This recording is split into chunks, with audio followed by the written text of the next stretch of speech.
जयकार की उसने, भगवान को याद किया। भगवान उपस्थित हो गए सभा में और अपनी कनिष्ठ का उंगली से आदरणीय भक्त वस्त्र चीर प्रकट करने लगे। तो भागवत जी क्या कहती हैं कि नाना राग विरागाणी,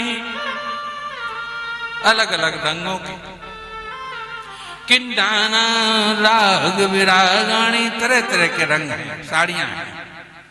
और वसनान्यथ वही प्रभु, वस्त्रों में बदल गए प्रभु। बोलिए, भगवान का वस्तु अवतार हो गया। भगवान का ये वस्तु अवतार है। मैंने कहा था कि वस्तु बन जाते हैं। कि नाना राग विरागाणी वसनान्यथ वही प्रभु, वस्तु बन गए, वो वस्त्र बन गए, कपड़ा बन गए, साड़ियां बन गई। और प्रादुर्भवन्त शतसो, एक नहीं सैकड़ों साड़ियां प्रादुर्भूत हो गई, प्रकट हो गई। धर्म से परिपालनाथ, से परिपालनाथ, धर्म के पालन के लिए, उसकी लाज को बचाने के लिए द्रौपदी को अब तो उसमें जुड़ती जा रही है, साड़ी खींचती जा रही है, दुशासन खींचता जा रहा है। दुशासन का बल चूर हो गया, उसकी भुजाएं कट नहीं रही हैं, आगे बढ़ नहीं रही हैं। पहले तो बड़ी रफ्तार थी नंगा करने के लिए अपनी भाभी को, उस कुल वधू को, अब उसके धीमे धीमे हाथ चलने लगे, हफहफी उसकी बंद गई। अब तो उस पे एक हाथ भी ऊपर को नहीं उठ रहा है। ऐसा लग रहा है कि चित्र बिल्कुल स्थिर हो गया। वो तो भगवान की उसे कोई बोध नहीं है। भगवान में तदाकार खड़ी है कि जो कुछ होगा तो मेरे गोविंद करेंगे। क्या स्थिति हुई है?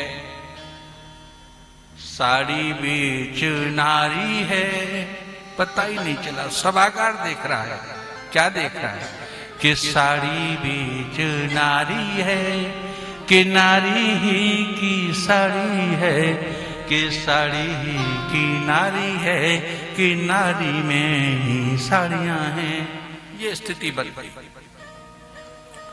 यह अद्भुत चमत्कार हुआ। ये सहज नहीं हो जाता साहब। ये ऐसी क्या हुआ है? ये सबके साथ कैसे हो जाएगा? लेकिन भक्तों के साथ ये आदरणीय मित्रों, आदरणीय भक्तों, ये सब होता है। भगवान अपनी सारी, भगवान की कोई मर्यादा नहीं है। वो क्या करते हैं, कब करते हैं, कैसे करते हैं, ये तो वो जानते हैं। आपको अवगत नहीं होता, भक्त को अवगत नहीं होता, लेकिन भगवान ने उसकी रक्षा की। उसको अनावृत होने से, उघड़ने से, नग्न होने से बचा लिया भगवान ने। विदुर टूट करके पड़े। विकर्ण नाम का एक पांडव, 100वां पांडव कौरव था, इनको दुर्योधन इत्यादि का भाई, वो भी टूट करके पड़ा। इतना छोटे भाई ने बड़े भाई दुशासन और दुर्योधन को फटकारा कि नीचे को निकाह कर गए, और कर्ण को तो धक्का मार के सभा से बाहर निकाल दिया कि तुम्हें शर्म नहीं आती अपने घर की लाज को इस तरह से उड़ाने में। कुल मिलाकर के विदुर बड़े दुखी हुए इस घटना से। ये सब क्यों हुआ? इसके पीछे मैंने खोजा, मैंने जाना, तो मुझे इतिहास मिला। एक बार की बात थी। इस द्रौपदी के चरित्र को, उस कथा के बिना, द्रौपदी से संबंधित उस घटना के बिना पूरा नहीं किया जा सकता, समापन इसका नहीं किया जा सकता। कि हस्तिनापुर में 100 वर्ष के बाद एक ग्रहण लगा था। मैंने कहा कि मैं कोई कपोल कल्पित कहानी नहीं सुनाता कथा में। मैं कथा को कथा के रूप में, शास्त्रों के रूप में सुनाता हूँ। आख्यान भी वहीं से लेता हूँ, मिलते हैं साथ। और 100 वर्ष के बाद एक ग्रहण लगा था, सूर्य ग्रहण था।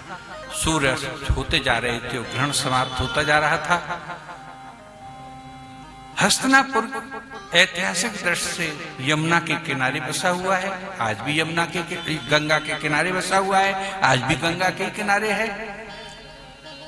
बड़े सुंदर उस समय घाट बने हुए थे, क्योंकि उसमें सत्ता थी कौरवों की, राजघराना था। आखिर पत्थर के सुंदर सुंदर घाट बने हैं। स्त्रियों के अलग नहाने का इंतजाम है, पुरुषों के अलग नहाने का इंतजाम है। सारा हस्तिनापुर अमीरों गरीबों के अपने अपने स्थान से सब गांववासी सब शहरवासी नहाने के स्नान करने के लिए आए। संपूर्ण राजघराना स्नान करने के लिए आया था। ये पहले की बात है, यानी कि 10-20 वर्ष पहले की बात है। वहां द्रौपदी भी आई थी, कुंती भी आई थी, रहते तो सब यहीं थे। पांचों पांडव भी पुरुष घाट पर नहा रहे थे, पांचों पांडव 100 कौरव भी नहा रहे थे, धृतराष्ट्र गांधारी सब स्नान कर रहे थे। जल समुदाय स्नान कर रहा था। द्रोणाचार्य, कृपाचार्य, द्रोणाचार्य की पत्नी कृपी, वो सब स्नान कर रहे थे साहब। वो अगाध जल गहरा था वहां पर, उसमें दैव योग से बस वर्षों से दुर्वासा मुनि तप कर रहे थे। कुछ महात्मा कुछ संत ऐसे हुए हैं जो तप करना जानते हैं, जल में डूब करके अपने को भारी पत्थर की तरह से वजनदार कर लेते हैं। योग के माध्यम से गरिमा सिद्धि आ जाती है और वो जमीन में बैठ जाते हैं और आराम से तप करते रहते हैं। वो तप कर रहे थे। तप करने वाले दुर्वासा को ऐसा कोई बोध नहीं था कि इतनी बड़ी हलचल होगी जल में कि मेरी समाधि खुल जाएगी।